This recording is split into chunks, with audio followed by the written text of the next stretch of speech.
Today on Knife Banter, we've got Lucas Burnley, and I'm sitting on the left side. Let's talk knives.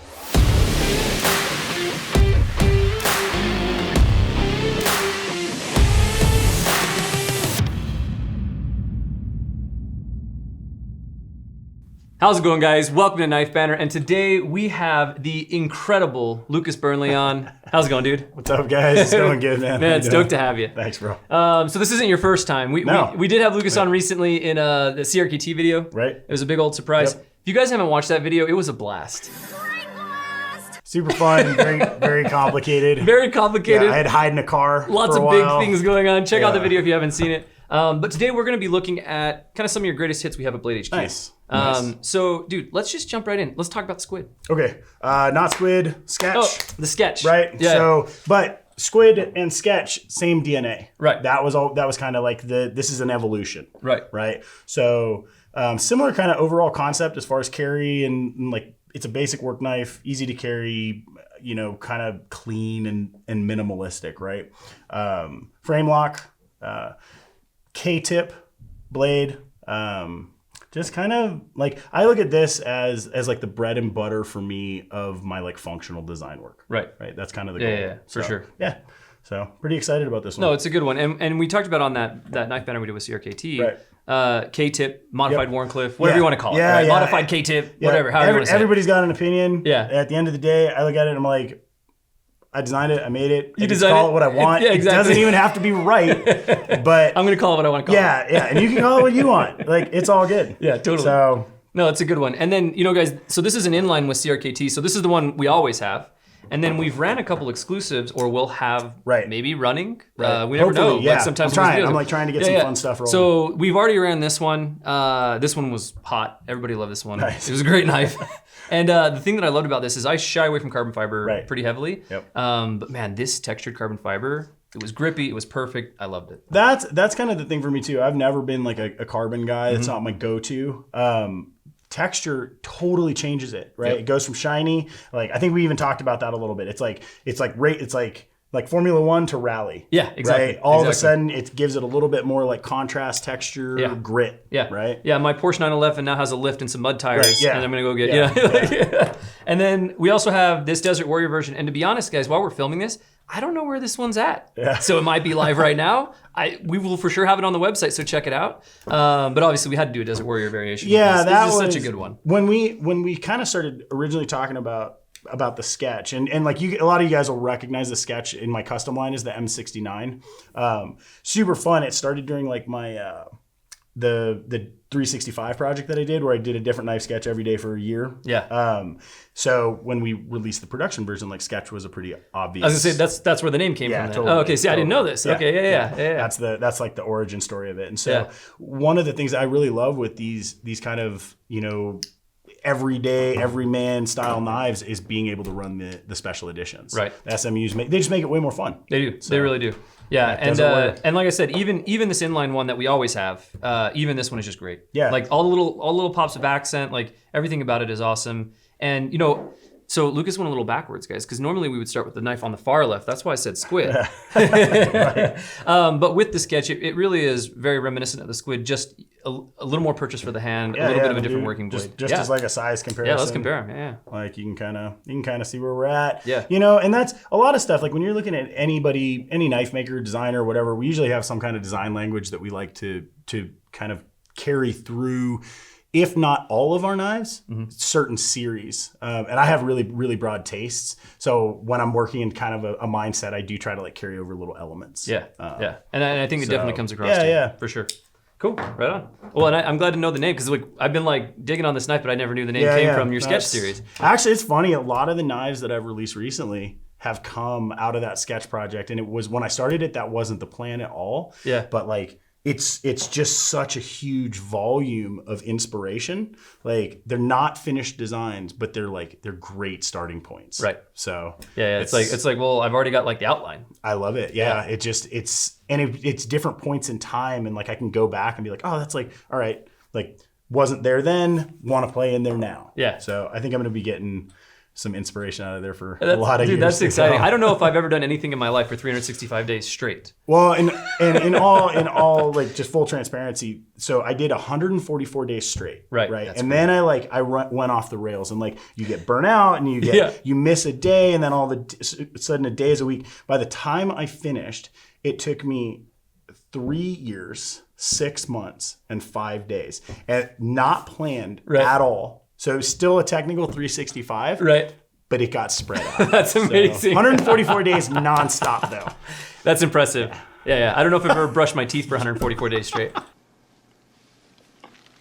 Maybe that's a little too much information for you two. I mean, it's true. All right. Next up, another new one from CRKT. As long as we're not going to jump to the squid. Weirdly. I mean, I don't know how you're going to roll this. I don't know. It's kind of wild. Like, oh, did you mean the squid?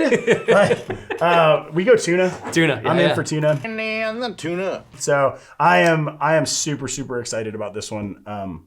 This is kind of like where my brain has been at recently.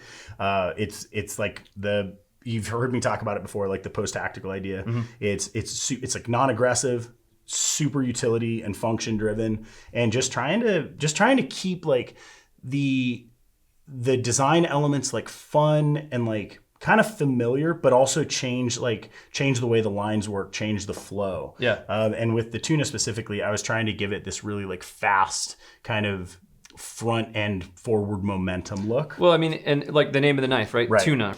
Tommy Tuna. Right? Yep. Like it looks like a tuna like breaching. Right. Yeah, that's exactly. It looks like it's moving forward. Right. Yeah. So I was in it, and with all the stuff that we're throwing in our pockets, if you actually carry it, like, of course we want as much blade as possible. That doesn't mean you want a huge knife in your pocket. Mm-hmm. And so with the tuna, I tried to keep the handle as minimal as I could. The other thing is it's a very neutral handle shape. So with knives, I mean, human hands vary so much. I don't have a particularly large hand, so I kind of try to be aware of someone who has a smaller hand than me, or like big, huge, Christmas hams. Yeah, Christmas hams, right? Like Kurt's got a pretty good size hand. That is a ham shark. Look at that. Hams, and then we got the dorsal fin. Yeah,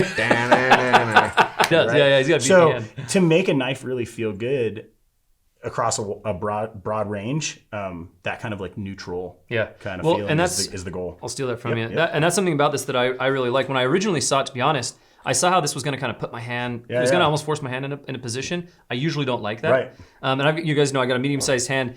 Dude, it feels good. Thanks, man. Like it doesn't force your hand as much as I thought it would. Right. And it feels really good in hand. And just a little bit of jimping across the back here, it just feels really good and just good purchase. Good. Yeah. Goal achieved. Yeah, exactly. And then, almost deep carry pocket clip, right? Like a little bit sticking out, but almost deep carry. Yeah. Well, and it's funny. People love deep carry clips. On my custom stuff, I'm not a deep carry clip guy. I want access to the knife, right? I fully get all of the reasons. And so it's like with these, it's a little bit of a middle ground where like we want deep carry, but I want accessibility too. Yeah. Compromise. Yeah, good, nice middle of the road. Yeah. All right, now let's talk about that squid. All right, squid. So now this is obviously not a new one. No, this is a tried and true classic. Yeah, I mean, I've always kind of tried to design knives that with the goal of creating icons, right? Mm-hmm. And like you can't. I mean, there's no way of knowing what is really going to work that way. For me, as a custom, the squid has kind of done that in my line. It's been a classic for a long time. I haven't made them in a long time. Yeah. People still request them, and it's awesome to see them like pop up in collections and stuff. So it was one of the first folders like that really for me was like it hit this killer price point. It's super utilitarian, and like I saw non-knife people carrying them. Yeah. And it's like it's the every person folder. I love that. It is, and it's such an interesting thing. We talk about it here on Knife Banter a lot. Is sometimes you'll pull out a knife, just like a normal folder or an auto or something like that we'll look at here later, and people almost like they're like, oh. Right. You know what I mean? With the squid, you pull it out, and it looks utilitarian. Yeah. Right. Yeah. So you pull it out, and it's like, oh, that's a tool. Right. You know what I mean? Yeah. The customs people used to say like, oh, it's so cute, and then they'd have this like weird moment where like, it's not cute. I mean, that's kind of cool. And I'm like, no, you nailed it. Yeah, it's like, cute. I want it to be cute, but I want it to be like cute all the way into all the function that it's that it's, able to like create. And that's the best part about it. It's just like, it's a little knife that punches like way above its weight. It really does. So. It really does. And you guys know, like I when it comes for me with the CRKT knives in this range, I lean towards a PLR usually. Yeah. And you know, it's Ben, a killer design. Yeah, it's a great design. So yeah. But like Ben and Kurt and everybody, they lean towards Squid, and Trevor, and everybody. And I just never got it personally until we did that exclusive that we did a little while ago. I got it in my pocket today. Oh yeah, got me. Got him. And man, these aren't available anymore, guys. We might be doing another run, but we do the G10 runs from time to time, different colors. Yeah. This lightened it up just a little bit. It feels a little bit thinner. Yep. And man, you're getting a nice, thin, compact knife. It's a frame lock. Yep. Right? And the whole thing just kicks butt, man. And you were telling me that your customs, this is how you originally did them. This was the origin of the Squid. It started off, I did a titanium lock side and I did a G10 scale side. Yeah. And it was great. I actually, in general, I hate, I won't say I hate, but like I'm not a fan of asymmetry. Except for some, when I first started doing these like offset liner and kind of combos, something about it I just really liked. And you cut down the weight, you keep the rigidity, and you're able to change up the materials. Again, coming back to like our special makeups and stuff, it just makes it really fun. It does. It really does. And that's something that, you know, I cycle through a lot of knives, you know, working at Blade HQ. Like I'm always trying to test knives out for you guys and bring back information. But man, that Squid finds its way in my pocket a lot. There's a little spear point blade. I mean, it's just a worker. It is. It's not super sexy. It's nothing like crazy tech. Yeah. But it gets the job done. They're going to be in pockets for a long time. Exactly. So. They're really good. Yeah. Tell us about this. This is from MKM, right? Yep. This is the CELLINA. Kind of springing forward off of the Farah. Maybe you guys saw that one. MKM. Kind of a modern slip joint. Uses again some of the same design language, like very slim, kind of like sexy, curvy. You know, ties in some of my favorite aspects, which are blending curves and straight lines, right? Like secret to good design is it's never one or the other. Even though I really do like the new Tesla. So, you're on that Cybertruck train. Yeah. Guys, let us know in the comments. Sure. Let us know in the comments. Cybertruck, right? Okay. So yeah, I mean, other than that, pretty straightforward. M390, they're hitting really, really good quality. The MKM project was something that was really fun to do for me, just because if you guys aren't familiar with it, you can look up Consorcio, Montialgo Knife Makers, MKM, and kind of get some of the backstory. It's pretty neat. Yeah. And very community based, which I'm all about. It really is. And we had Igor on, this was like 6 months ago now, but we had Igor on. So you guys can check out that MKM video. And Igor from MKM talks about some of this. Yeah. How it's like a bunch of knife makers like all working together in unison. Yeah. It's really neat. Yeah. And I've like, for me and my business, and like, I've just always felt like things that we do together, like it makes everybody stronger. So like, you know, I look at it like we don't always have sold out shows at knife shows. Like we don't always have great designs every single time. But I'm like, if something is moving the industry forward, moving other makers forward, like we're doing our job. It's a good thing. So that for me, MKM, man, it just hit like all these marks, right? Yeah. Speaking about Igor, actually, I talked with him just before this came out. He sent me a message and was like, "Hey, like we came up with a sheath for the CELLINA," and I was like, "Whoa, like it's a pocket knife. Like we need a clip. Like and you know, in Europe they don't do as many clips as we do, right? And there's a legit reason for it. All good." And so he sent me pictures of a sheath. Right. And my instantaneous response was like, "No way, man. Nobody wants a belt sheath." Yeah. Like, I don't want a belt sheath for my slip joint. I don't want a belt sheath. Like that thing's gonna. And the next thing that came through was a video.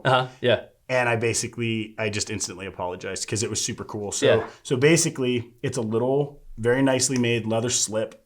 Yeah, and it is. I mean, like, hopefully it's coming through on camera. It is really nicely made. And a lot of their stuff they do is handmade, too. Yeah, so I don't know if this one is, but it probably is. Super cool. The leather, I can tell already, like, it's going to patina and really take on a nice shape. Like, it's slim. It's going to feel really, like, loved, right? Yeah. But the coolest thing about this is that it basically works like a pocket clip. Yeah. So, I don't know. They can probably see my pocket, right? So, basically, you have leather sheath, little magnet, right?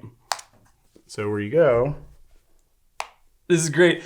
And what I love about this is it's meant to go in your front pocket. Yeah, you can wear it. But you just made a thing because this looks so good. Yeah, I know. Like I would walk around all day like that. Absolutely. And then there's your pocket knife. That's and awesome. Again, you just drop it out. So I mean, like this stuff like this, I wouldn't have thought of that. Right. And this is why I love collaboration. Is that makes this knife better. Yeah. Yeah. So no, this is really fun. cool. And you know, when you came on, it's a beautiful knife. Like I like it. And it's got a nice half stop. It's got a great steel. I don't carry a lot of slip joints. And so for me, it's like, this is really beautiful. I don't know if I would get one, but then I see this, Yeah. and I'm like, well, now I really need one. Right. You know what I mean? Pretty Like, because fun. this is that collaboration piece, right? And just so you guys know, you said it has a little magnet. This magnet's not a joke. Right. This magnet's Right. like, Yeah, I mean, through my thumb, it's Yeah. magneting. Yeah. So it's a good magnet. But yeah, no, I've never seen it in the front pocket. Yeah. I think I need to get one now. Yeah, of course. All right. So next up, we've got kind of a special exclusive one, Blade HQ. Yeah. This is a Boker Burnley one. Yep. This was a really fun one. Like, again, this is like the kind of the community stuff. I love anytime I can kind of link my assets and my connections, right? And so this kind of stemmed from a conversation with Jacob at Chacho. Yeah. And just thought it would be really fun to have a KIHON auto. So we did that. Yeah. but it was nice because this started as a conversation between Blade HQ and I, and because of my relationship with BOKER and Blade HQ's relationship with BOKER, we were able to actually get it through, which is super fun. Yeah, because it's like it wouldn't have happened otherwise, yeah. and I love that. Yeah. Like yeah. it's neat to work with companies that like give you a little bit of freedom and agency and are kind of like, oh yeah, this is super weird. We don't know about it, but like we trust you. So like go for it. Yeah. So there's a KIHON auto. Well, and that's the thing is where you and that's something that I noticed in your career working with other people, not just your custom work, right? Is that you do tend to work with manufacturers and stick with them. Yeah. Right? Yeah. Like it's like you've done a lot of work with CRKT, you've done a lot of work with BOKER, and it's because you know them and you have that relationship. Even MKM, right? Like you went out to Italy. I saw this Instagram stuff you did a while ago. Yeah. And you went out to Italy and you were spending time there. Yeah. And I think it's an important component where it's not just like, oh yeah, sure, make my knives, that's cool, whatever. Right. I don't forgot your name. Right. You're building those connections, right? I actually like, I love the work they're doing in Italy, and I've had multiple conversations over the years about doing collaborations, with Fox, and we were always waiting for the right time. Yeah. Because I actually don't like adding collaborators. I'm very happy with the companies that I work with, and it's because I work with relationships, not with I think more about like the people in the company, and I want to spend time and get to know them, and for them to get to know me and to be able to design in that sphere. Yeah. And we only have so much bandwidth. Yep. So I want to be able to make sure that I can fit into a company and give them like the best part of me. And so the conversation with MKM started with Gabriele from Fox.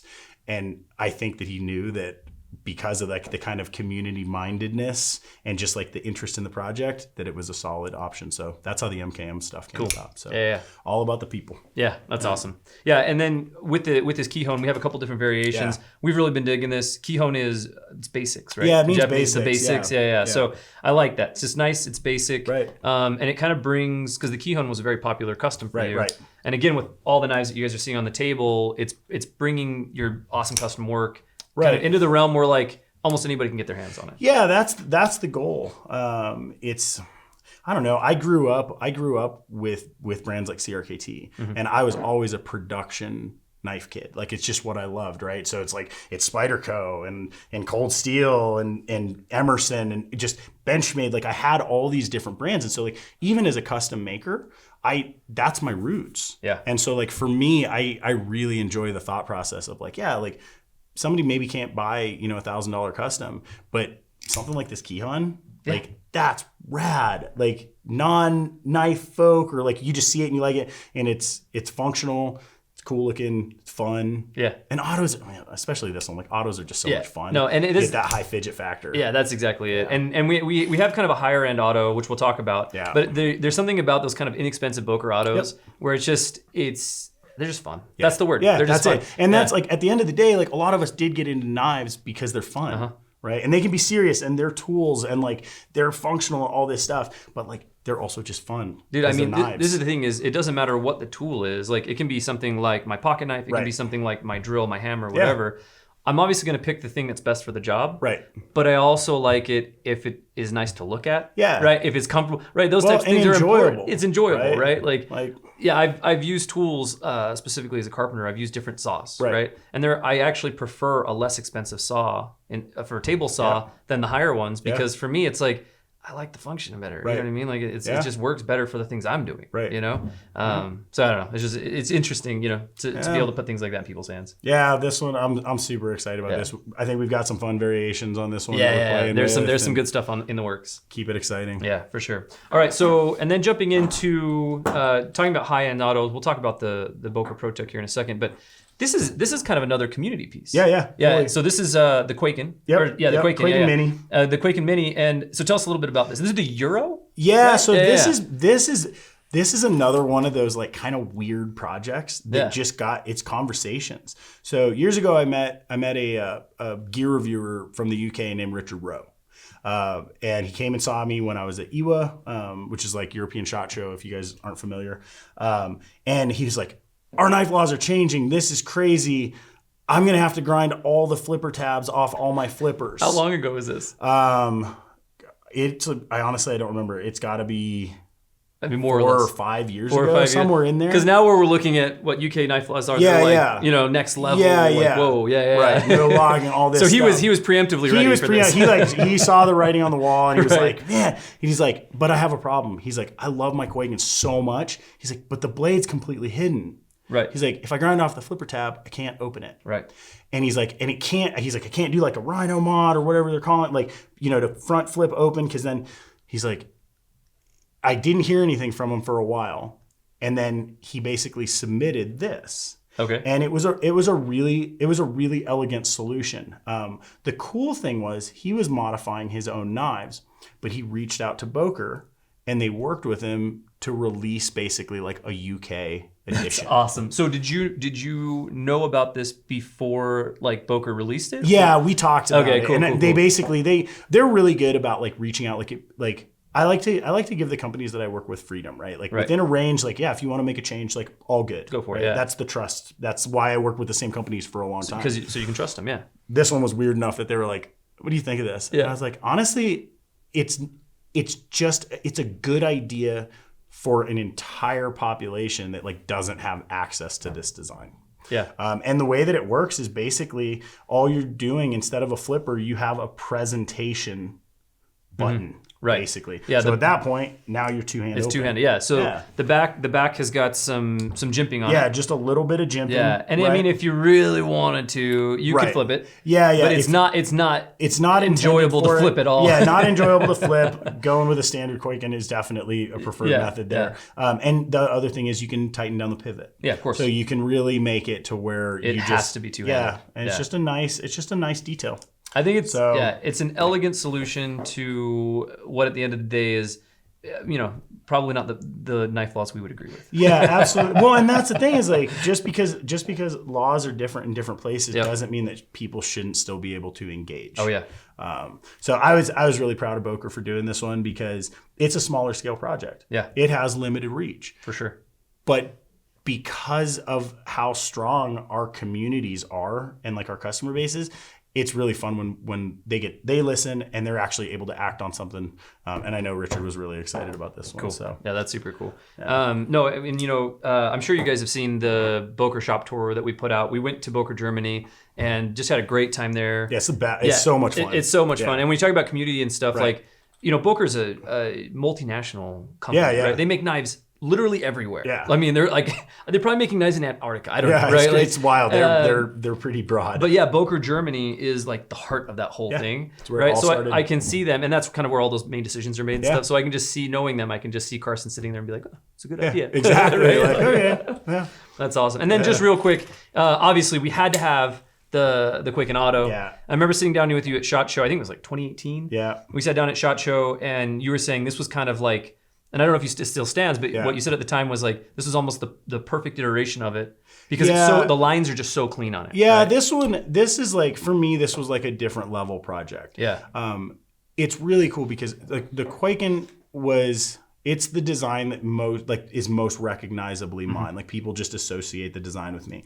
It's been a great model for BOKER, and I know for Blade HQ, like you guys have been running it for since like it came out. We love the KWAIKEN. We're doing like exclusives on these left and right. We love them. We love them. It's pretty crazy. So where this was really cool is seeing the design of the KWAIKEN basically jump right, in production from BOKER over into ProTech. Yeah. So when we had the meeting for this, like, I lost it kind of, because I was like, wait a minute. I'm like sitting with BOKER and I'm sitting with Dave from ProTech, and wait, like we're doing like this collaboration, and like, so we basically are getting a fully US made KWAIKEN automatic. Like it was just super exciting. Yeah. So I'm a huge ProTech fan, and like again, we love ProTech. Like it's just so good. Like, and I visit all these places, and I go and hang out, and I get to like spend time with people and like eat, and that's what it's about, right? Yeah, that's what it's all about. So this one, it's actually, for me, I think it's still in the early phases. Yeah. Like, but it's, oh man, it's super exciting. So yeah, it's such a good one. I think we got some good stuff planned for this one. Yeah, no, I agree. All right, guys, thanks so much for following along. It's been a blast. Let us know down in the comments, what is your favorite Burnley design and why? My favorite, that SQUID's popping up. But my current favorite is that micarta and brass KWAIKEN that we did. Nice, the mini KWAIKEN. Oof, I love that. That's a combo that's pretty hard to beat. My gosh, it's classic. It's so good. Yeah, it's so classic. good. So let us know down in the comments, guys. Please consider hitting subscribe and that notification bell, and we'll see you on the next one. See you guys. All right, guys, thanks for watching that video. Make sure to hit subscribe for more awesome knife content. Check out the website for sweet knives. We've got a playlist over here with something incredible in it and a bunch of rad pictures.